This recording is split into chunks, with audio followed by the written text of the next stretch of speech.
E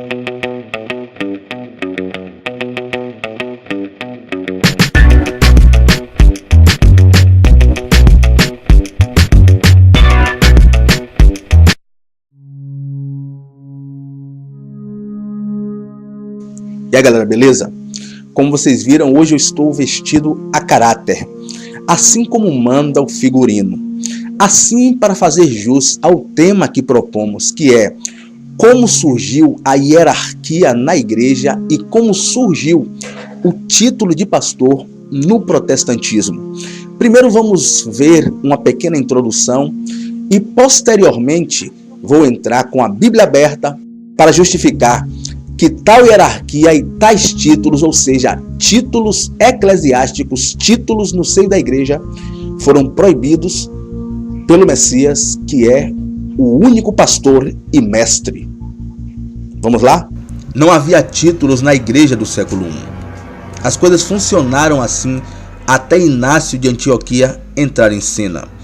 Inácio foi a primeira figura da história da igreja a dar o primeiro passo no escorregadio e decadente caminho da fixação de um líder único na congregação. Em 107 d.C., ou seja, no século II, Inácio escreveu uma série de cartas enquanto seguia para Roma antes de ser martirizado. Vejam o que ele escreveu em suas cartas. Todos vocês sigam o bispo como Jesus Cristo seguiu o Pai. Ninguém fará qualquer negócio da igreja sem o bispo. Onde o bispo estiver, ali deve estar o povo. Vocês nunca devem atuar independentemente do bispo e do clero. Olhem seu bispo como um tipo de pai. Tudo que o bispo aprova agrada a Deus.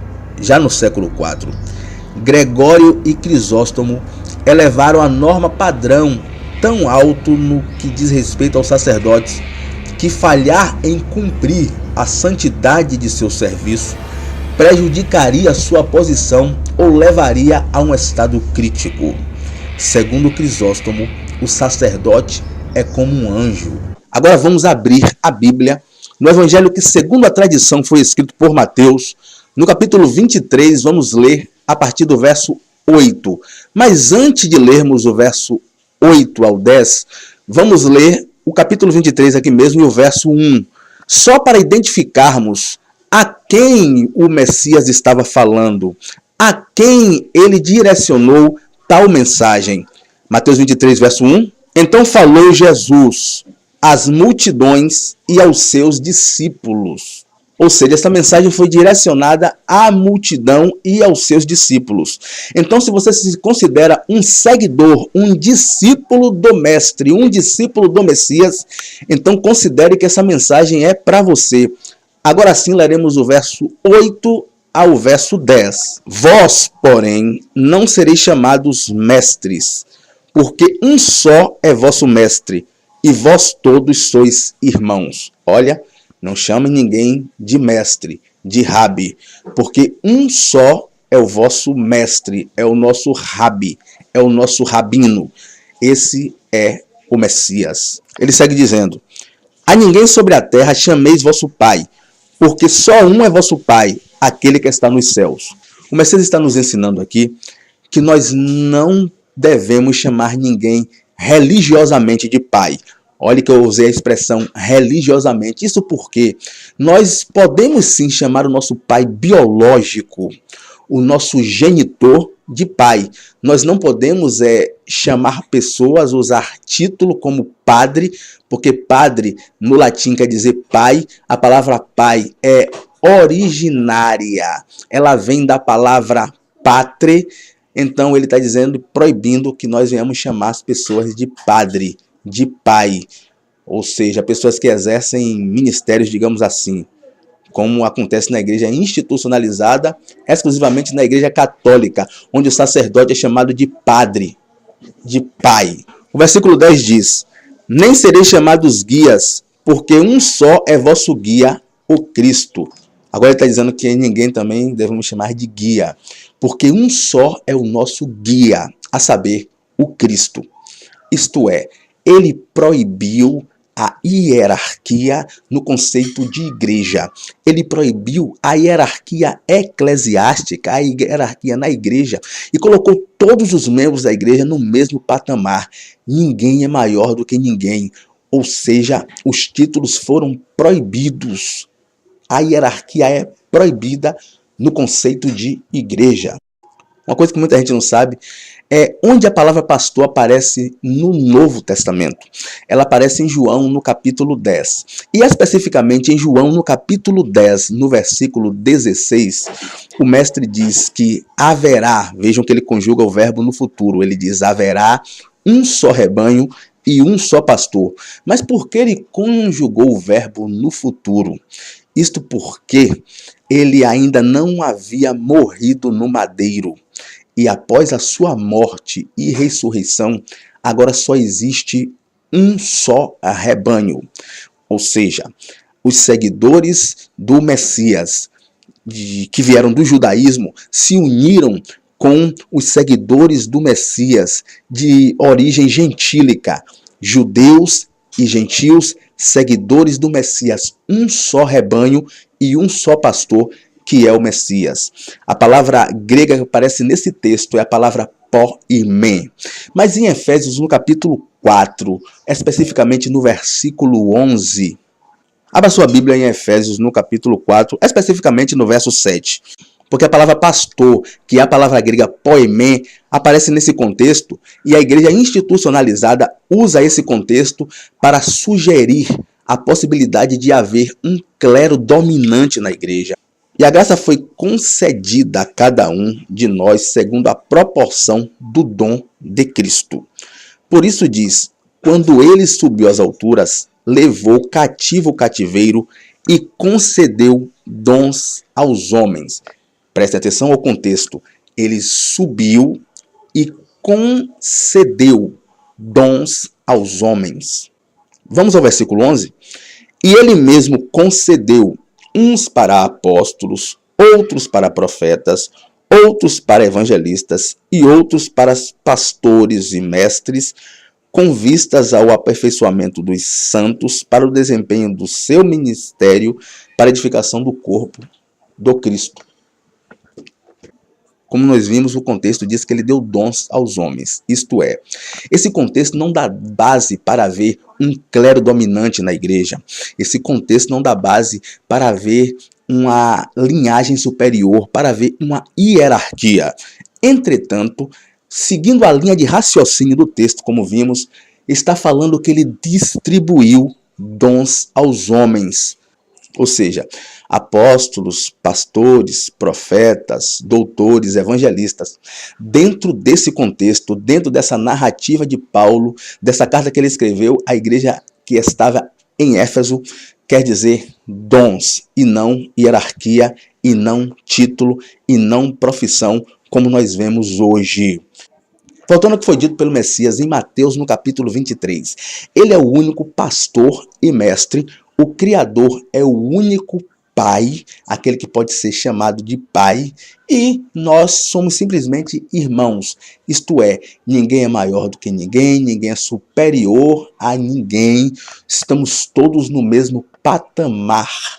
Não existe hierarquia eclesiástica, não existe um clero dominante na igreja do Messias. Ele proibiu, foi ele que proibiu.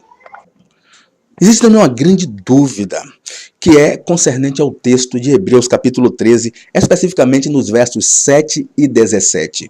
Mas qual é a dúvida? A dúvida é concernente ao termo pastor que aparece naquele contexto. Mas quem traduziu, não sei se de forma proposital, mas traduziu erroneamente aquela palavra, porque a palavra grega que aparece ali, tanto no verso 7 de Hebreus 13, quanto no verso 17, é egeomai, palavra correspondente a guia. E quem eram aqueles guias de Hebreus capítulo 13? Eram pessoas mais maduras na fé, que conduziam os recém-convertidos que vinham do judaísmo a o Messias, ao Cristo. Se você observar o verso 7, vai dizer que eles ensinaram a palavra de Deus. E quem é a palavra de Deus? Não existia uma Bíblia ali. A Bíblia também não é a palavra de Deus. A palavra de Deus é o Messias. Isto é, eles conduziam os novos convertidos que viam do judaísmo, porque é isso que a carta aos Hebreus trata, ao Messias. Eles diziam assim, olha, sigam os exemplos do Messias, sigam os princípios do Mestre, sigam a ele. Eles guiavam não aos seus próprios ensinamentos, não aos seus próprios princípios, mas eles guiavam aquelas pessoas ao Messias, ao Mestre. Esses eram os guias de Hebreus capítulo 13. Não era poimê. Não aparece a palavra poimê, correspondente a pastor, mas aparece a palavra grega egeomai, correspondente a guia.